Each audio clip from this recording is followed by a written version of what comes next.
आज एक अच्छा नाम है और अच्छे अपने तेजियों के नाम से जाने जाते हैं। आज क्योंकि मैं इनसे पहले बात की कि जो मेरे सवालात होंगे रजीम चेंज के हवाले से, मैरिट होटल के अंदर आज एक इमरान खान साहब ने वहाँ ख़ताब भी किया। सदीक जान साहब ये बताएं कि आज तो हमें ये रजीम चेंज नज़र आ रही है, हम में से ज़्यादा लोग आज कहते हैं जी कि फ़ौज ने ये किया या इदारों ने किया, सीधे खुल के बात करें कि रजीम चेंज के अंदर वह आए हैं। क्या 70 साल पहले 1948 की भी अंदर बात हुई, वो एंकर थे उन्होंने बात की, मुझे माइंड में निकल गया अरवाई के अरशद शरीफ साहब, सॉरी, उन्होंने बात की ये लियाकत अली खान से चला आ रहा है सिलसिला अब तक पहुंचा। यार अल्लाह के बंदो, 70-75 साल पहले आप सो रहे थे जो अचानक इमरान खान की गवर्नमेंट गई तो सब ने वावेला मचाना शुरू कर दिया जी कि इसके अंदर इदारे आ गए। देखिए, इदारों का किरदार था, इदारों का किरदार है और इदारों का किरदार रहेगा। लेकिन मसला ये है कि जो ज़्यादा लोग कंपेयर करते हैं ना, पिछली ज़्यादा पुरानी उसमें तो नहीं जाऊँगा क्योंकि मैं बड़ा नालायक से बंदा हूँ, मेरी तारीख़ के ऊपर कोई ना कमांड है, ना रिसर्च है, ना स्टडी है। लेकिन मैं तो बात करूँगा पिछले 5 साल 2013 से 18 और 18 के बाद की। बहुत ज़्यादा ये कहा जाता है और इल्ज़ाम लगाया जाता है कि मियां नवाज शरीफ की हुकूमत जो है ना वो इस्टेब्लिशमेंट ने गिरवाई थी, और ये बहुत ज़्यादा कहा जाता है कि फ़ौज ने उनकी हुकूमत गिरवाई थी। तो आप उस पर बात क्यों नहीं करते? आप इमरान खान पर क्यों बात करते हैं कि उनकी हुकूमत गई है? तो देखिए, बात यह है कि अगर यही चीज़ नवाज शरीफ लोग जब करते हैं, हम कहते हैं गलत किया। उसी पे मैं आ रहा हूँ, मैं उसी पे बिल्कुल उसी पे आ रहा हूँ। जब पनामा आया वो पाकिस्तान का स्कैंडल नहीं था, वो पूरी दुनिया का स्कैंडल था। कई मुल्कों को उसने हिला दिया, कई मुल्कों में चीज़ें चेंज हो गई, कई मुल्कों में हुकूमतें चेंज हो गई। तो बात यह है कि और पनामा केस पूरा चला, मैं वो उन चंद एक लोगों में से हूँ जिसने पनामा केस पूरा कवर किया, एक एक लफ्ज़, एक एक समात, एक एक चीज़। मैं सादा एक बात करता हूँ कि मियां नवाज शरीफ साहब के बच्चों के और उनके फ्लैट्स हैं लंदन में, क्या उन्होंने रसीदें दे दी हैं? क्या उन्होंने बता दिया पैसा कमाया कैसे, भिजवाया कैसे, रसीदें दिखा दी? उस केस का मैं नहीं शायद हूँ। एक चीज़ अगर आज मुझे कहा जाए ना कि नवाज शरीफ को इस्टेब्लिशमेंट कहती थी कि गद्दार है, वो गद्दार नहीं है, तो इस पर फिर भी मैं शायद समझ लूँगा कि इस्टेब्लिशमेंट ओपनली आके एतराफ़ कर ले कि हम गलत थे, तो मैं मान लूँगा कि ये गलत था। इसके ऊपर नवाज शरीफ का गद्दारी का इल्ज़ाम गलत है। लेकिन अगर मुझे कोई भी आगे ये कहना है कि नवाज शरीफ चोर नहीं है, ये बात मैं नहीं मान सकता क्योंकि मैंने पनामा केस पूरा कवर किया है। मैंने ट्रायल पूरा तो कवर नहीं किया, ये जो इंसाफ अदालत में हुआ है, लेकिन 70-80% समातों पे मैं मौजूद था। तो मुझे पता है उन्होंने कुछ नहीं दिया, मुझे पता है उनके पास कोई सोर्सेज का जवाब नहीं था, इसलिए मैं ये नहीं मान सकता कि वो चोर नहीं है। अच्छा, मैं सवाल मेरा ये था कि आज के दिन अचानक से ये फ़ौज के ख़िलाफ़ मतलब कहीं ना कहीं आपको नहीं लगता कि फिफ्थ जनरेशन वारफेयर का हम हिस्सा बनते जा रहे हैं, जाने या अनजाने में? फिफ्थ जनरेशन वॉर जिनके खिलाफ लड़ी जा रही थी ना, वो थी नवाज शरीफ, वो थी मरीम नवाज़, वो इनके हामी थे, हामिद मीर जैसे लोग जो कहते थे फ़ौज बुज़दिल है, बेगैरत है। आज वो जब अहम पोजीशन पे बैठे हैं तो फिफ्थ जनरेशन वॉर तो इनके खिलाफ बनती है। नहीं, वो तो ठीक है, कल हामिद मीर गद्दार था, कल हामिद मीर को आप लोग कहते थे गद्दार हैं, यानी एक दो तबके आजकल साफियों के टोटल डिवाइड हो गए।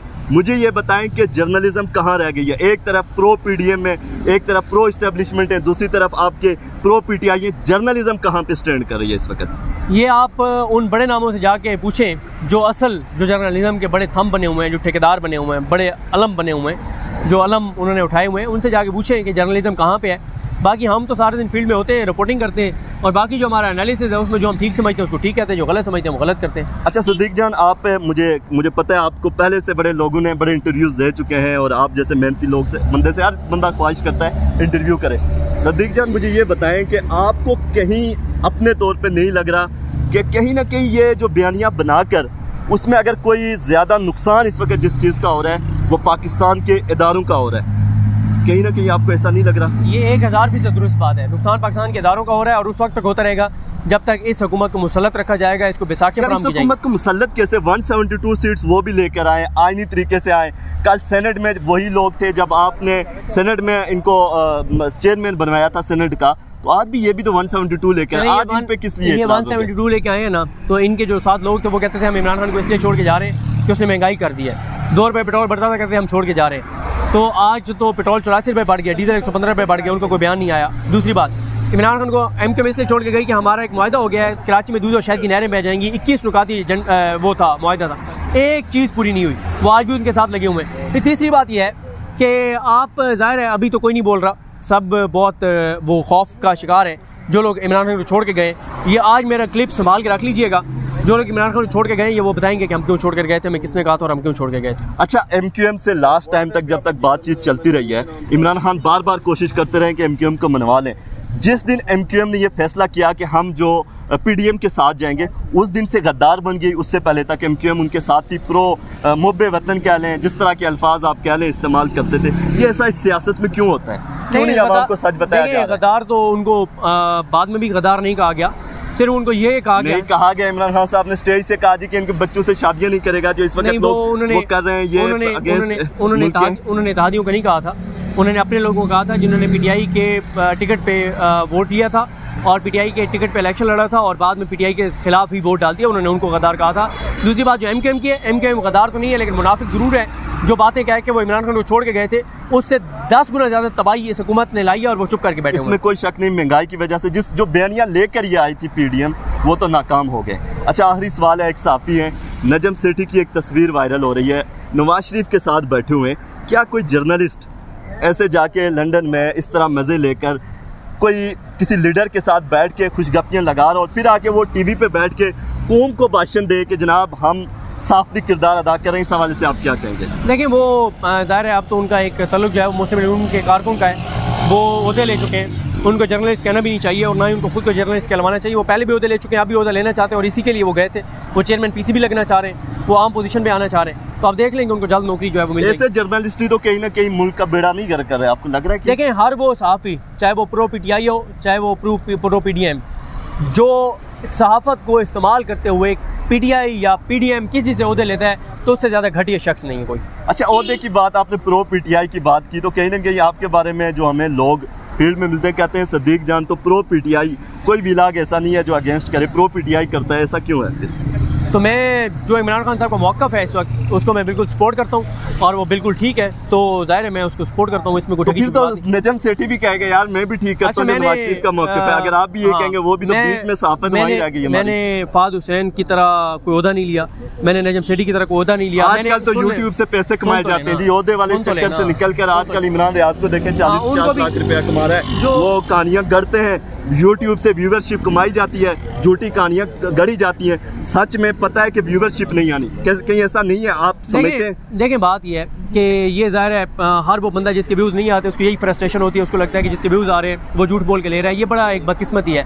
आप इस कौम को नंगा बंदा खड़ा कर दें, व्यूवरशिप आप देखें कहाँ पहुंची है।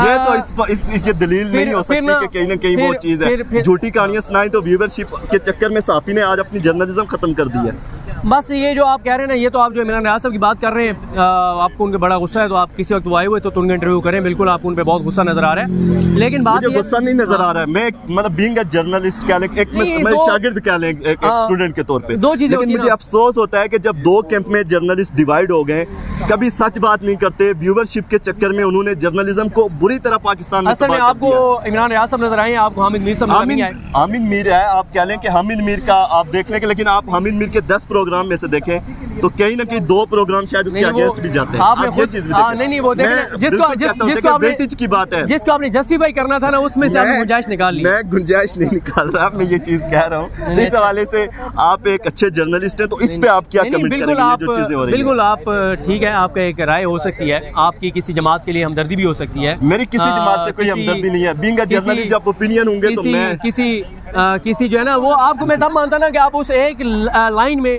आप जहाँ पे इमरान रियाज साहब का नाम ले रहे हैं, आप 4-5 औरों का भी नाम लेते हैं। नजम सेठी की मैंने पहले बात की, फिर मैं इमरान रियाज पे आया, पहले नजम सेठी जैसे। तो बात यह है कि मैं ये समझता हूँ कि हर वो साहबी, दोबारा कह रहा हूँ, जो किसी जमात को सपोर्ट करके ओहदा ले लेता है, उससे ज्यादा घटिया व्यूवरशिप आजकल चक्कर है। आजकल पैसे को डॉलर आ रहे हैं अमेरिका से और फिर हम बैठ के उसी जगह भी वहीं कर रहे हैं। आजकल तो व्यूवरशिप का चक्कर, ओहदो वाली कहानी निकल गई, किसी को पैसे आ रहे हैं, झूठी कहानियां सुना के उसने क्या होता है। उसका तो आपने आज पीटीआई की आपको पता है व्यूवरशिप है, उसका तो आपने नया आइडिया दे दिया ना कि किसी शख्स को नंगा खड़ा करके उसकी वीडियो लगा दें तो ज्यादा। तो वही है ना, तो आजकल झूठ बेचें तो मार्केट में यूं बिकता है, सच तो हक पे बात ही कोई सुनता नहीं है। ये तो आप तो बिल्कुल मायूस हो गए। नहीं, मायूस हकीकत यही है। आप, मैं तो कहता हूँ पिछले दिनों जो खान साहब की मीटिंग रही है टिक टाकर के साथ, तो मैं तो कहता हूँ 10 से 15 साल में हमारा जो प्राइम मिनिस्टर होगा वो कोई टिक टाकर होगा, वो लफ्ज में इस्तेमाल नहीं करता। आपके सवाल से अंदाजा आपके सवाल से अंदाजा होता है कि आपकी ना रिसर्च और स्टडी बहुत कम है इन चीज़ों के ऊपर। मैं वजह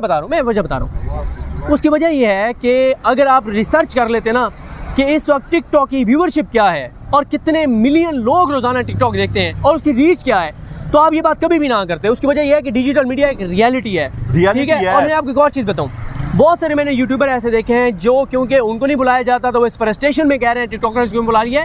टिकटॉकर्स एक रियलिटी है, एक कम्युनिकेशन का तरीका है, लोगों तक इन्फॉर्मेशन पहुंचने का एक ज़रिया है।